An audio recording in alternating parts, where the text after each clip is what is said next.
I was a woman dying from a terminal illness. But to the man I loved, I was nothing. Even when I was alone in a hospital bed, begging for help, he was too busy fooling around with someone else. Still, in the suburban apartment, Julia Lopez clutched the blanket between her teeth. Without medication, every wave of pain made her feel like she was dying. But Latina Mera's words from a few days ago echoed in her mind. She had to get an answer from Jason Smith.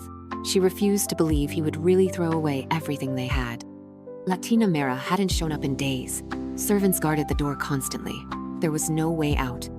Julia Lopez suddenly released her grip and cried out in agony. The servants rushed in, shocked by her pale face and the sweat beading on her forehead. "Please, take me to the hospital. I'm begging you." Julia Lopez sobbed as she fell from the bed, her desperation enough to stir pity in anyone. "I'll call Miss Latina," one of the servants stammered, then ran out in a panic. Julia Lopez stared at the wide-open door. Her body was still weak, but a glimmer of hope lit her eyes. She dragged herself up and bolted outside. But Latina Mera had been thorough. The apartment was in a remote area. Julia Lopez waited half an hour no cars passed by. She gritted her teeth and started walking. In the bridal shop fitting room, Latina Mera hung up the phone, sneering to herself. "Sick? Julia Lopez. Once I marry Jason, you'll be completely irrelevant." Elsewhere, in a northern villa, a man stood reporting, "Young master, we've found the woman you were looking for." Tony Camel picked up his keys. "Send me the address. I'm on my way." Ever since Jason Smith came looking for him, the next day the whole city exploded with the news Julia Lopez was missing. And the first thing Jason Smith did was announce a wedding with another woman. Speeding down the road, Tony Camel couldn't help but despise men who didn't know how to cherish what they had. But even he was stunned when he finally saw Julia Lopez. Her face was caked with dried blood, and in the freezing dead of winter, she wore nothing but a thin knit toe of her lips were blue with cold.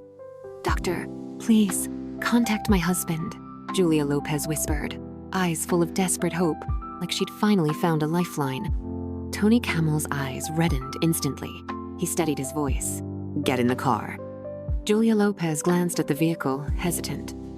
Tony Camel lost patience, got out, scooped her up, and placed her in the back seat. "We're going to the hospital first. You haven't had meds in days." Julia Lopez sat there in a daze. "I think it's been 3 or 4 days," she murmured. Tony Camel tightened his grip on the wheel and stepped on the gas. As they passed an intersection, Julia Lopez glanced outside and froze. "Stop the car," she screamed. Tony Camel hit the brakes and followed her gaze. His stomach dropped. On the giant screen outside the mall, an ad blared the joyous announcement. Jason Smith and Latina Mera were getting married. Julia Lopez stared blankly at the screen. Her voice was eerily calm. "Doctor, is that real?" Before Tony Camel could respond, color rushed to Julia Lopez's face. Then, a surge of crimson blood burst from her mouth, splattering the car window in a horrific bloom. Julia Lopez. 3 days later, Jason Smith and Latina Mera's wedding went ahead as scheduled. Watching the woman in white glide down the red carpet, Jason Smith couldn't help thinking when Julia Lopez was with him, she couldn't even afford a dress like that. That thought hit him hard. All the effort he thought he gave was nothing more than self-consolation wrapped in a lie. His eyes drifted to the church entrance. "Julia, I'm about to marry someone else.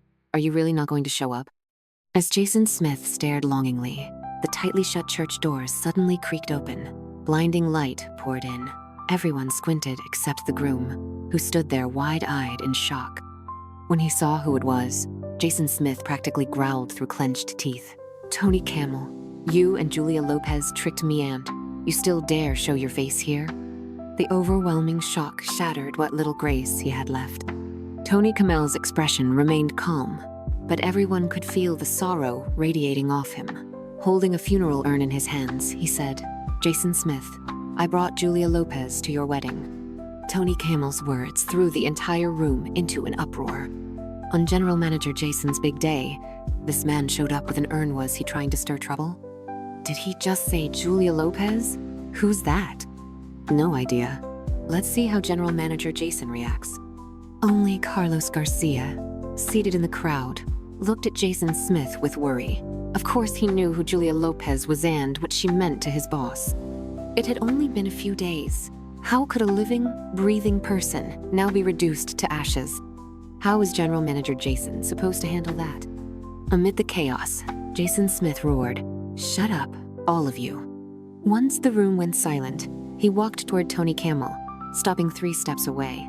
No one noticed his hand behind his back trembling slightly. He glanced at the urn, then quickly looked away like it burned him. Gritting his teeth, he said, "Don't think showing up with a box like that will fool me. Where is Julia Lopez?" Tony Camel looked at him once, then softly spoke to the urn. "Julia Lopez, look, this is the man you loved for 9 years. Even now, he still refuses to believe you're gone." Watching Tony Camel's strange behavior, Jason Smith couldn't hold back any longer. His fists clenched. He didn't want to believe it. He couldn't believe Julia Lopez had disappeared so quietly from his life. Jason Smith. Tony Camel's face turned cold, each word biting. "Ask the woman in the wedding dress what she did to Julia Lopez. Once you know everything, come to the villa in West District." With that, Tony Camel turned and walked out. Jason Smith, still reeling from the shock, didn't hesitate in his next move. "Wait, give me that urn," Jason Smith said, stepping in front of him. "Didn't you just say you didn't believe it was Julia Lopez's ashes?" Tony Camel's smirk was laced with bitter irony. Jason Smith stiffened, then stubbornly repeated, "Give it to me." Tony Camel raised the urn slightly. His voice was cold but steady. "Julia Lopez said she never wants anything to do with you again. If necessary, she said to scatter it. It doesn't matter anymore." Jason Smith stared at him in disbelief. Then, as it sank in, he stumbled back 2 steps, muttering, "No, don't. I won't take it." Tony Camel curled his lip and said mercilessly, "Jason Smith, if you regret it now, what was all that before for? Come find me once you've cleaned up your mess. Then you'll understand what it means to be truly, utterly broken." That last line, Tony Camel didn't say aloud. It wasn't cruelty. It was that Jason Smith had gone too far. Julia Lopez never deserved any of it. As Tony Camel drove away, Jason Smith stood frozen in place, grief so thick it felt almost physical. Julia Lopez is dead. Jason Smith felt like a fish out of water every breath hurt. After a long moment, he reached up, tore the boutonniere from his chest, and turned around. His eyes were now filled with a calm, bone-deep emptiness. Standing before the priest, Latina Mera knew something was wrong. She never expected such chaos to break out at the final moment of her wedding. "Jason, let me explain." She panicked as the man approached her. Jason Smith swept a cold glance across the crowd and said calmly, "Carlos Garcia, remove everyone except the Mira family. I'll visit each guest personally to apologize later." Though the guests were eager to see how this mess would end, no one dared disobey Jason Smith. One by one, they left the chapel in silence. Jason Smith's eyes turned sharp and cold as they landed on Latina Mera. When her entire body began to tremble, he asked, "What did you do to Julia Lopez?" "I didn't do anything, Jason. Please believe me. We're about to get married. How could you doubt me because of a stranger's lies?" Latina Mera pleaded, tears brimming.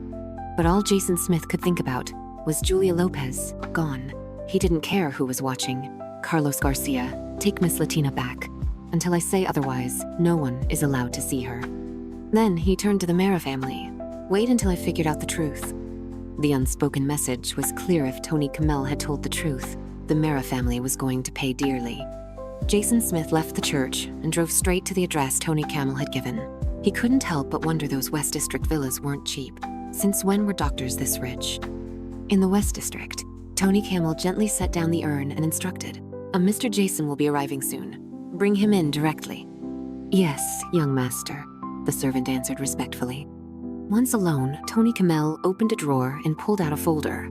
He murmured, "Julia Lopez, just like you wished.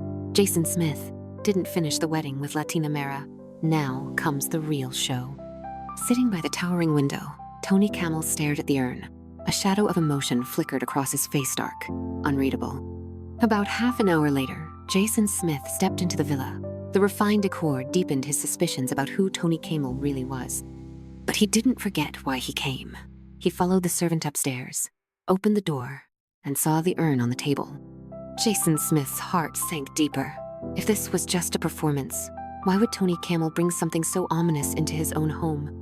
That single thought was enough to shut down his imagination. He sat silently across from Tony Camel. "Mr. Jason," Tony Camel began, now cold and distant. "If I'd known how this would end, I would have told Julia Lopez to stay far away from you from the start." Jason Smith's brows furrowed, but he held back his emotions and said nothing.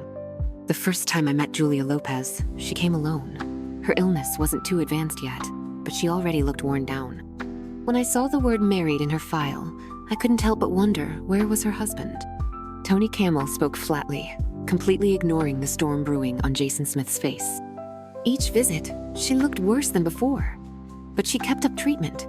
You know why?" Tony Camel asked. Jason Smith replied hoarsely, "Why?" Tony Camel's eyes flashed cold. "Because she couldn't afford it. With your wealth, covering her treatment and finding a bone marrow donor would have been effortless. So why, Mr. Stapp?" "Jason, did Julia Lopez end up as ashes in a box?" Jason Smith felt something in his chest crack. Even the plush chair beneath him felt like it was made of thorns, stabbing him with every breath. "Give her back to me," he could only whisper. "Give her back," Tony Camel sneered. "You'd better figure out the truth first." The chill in his voice made Jason Smith shiver with dread. "This is from Julia Lopez," Tony Camel said, pushing the folder across the table, then turned and walked away. Tony Camel didn't know how Jason Smith would react to the truth, but no matter how cruel it was, he believed it was no more than Jason Smith deserved. Nothing could match Julia Lopez's years of heartbreak. Jason Smith sat there in a daze. Whatever was in that folder, he wasn't ready. Once he opened it, there would be no turning back. Only endless nights of torment awaited. His eyes drifted to the silent urn. His Julia Lopez, the vibrant woman in his memory, reduced to this. Every word Tony Camel had said, Jason Smith couldn't deny. When Julia Lopez went to the hospital for the first time, he had been in a hotel room with his mistress, thinking she was just boring. And after that, Jason Smith recalled her pale face. How hopeless must she have been, staying beside him like that? Who was he now, to reject the final thing Julia Lopez had left him? Jason Smith took a deep breath and reached for the folder on the table.